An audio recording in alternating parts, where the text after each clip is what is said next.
L'histoire du village de Koubanao, c'est comme l'histoire de tout village. Ouais. Il y a, comme j'ai l'habitude de dire, il y a des référents identitaires qui interpellent des familles. C'est pourquoi souvent c'est difficile de parler de l'histoire d'un village parce qu'il y a plusieurs versions.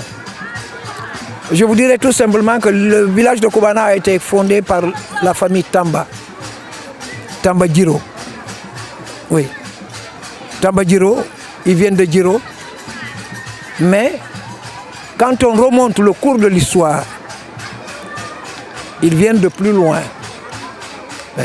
On pourrait trouver leur origine au Mali. Il est difficile de cerner l'origine d'un nom.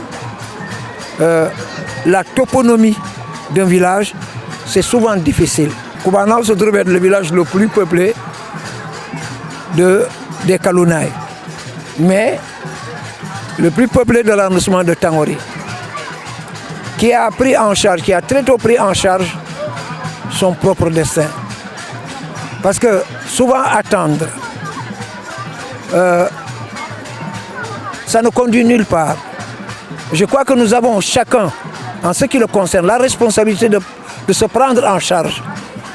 Et en se prenant en charge par le truchement de cette prise en charge, on prend en charge forcément les destinées de son village, de sa collectivité. Nous sommes représentés un peu partout, nous sommes représentés dans l'éducation, nous avons des professeurs, nous avons des instituteurs, dans la magistrature, nous sommes représentés, dans les finances, nous sommes représentés.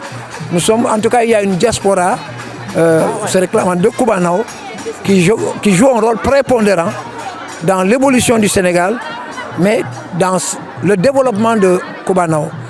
Quand on parle de développement, c'est un terme galvaudé. Développement, on nous a abreuvé de ça, mais le développement n'est rien d'autre que la solidarité.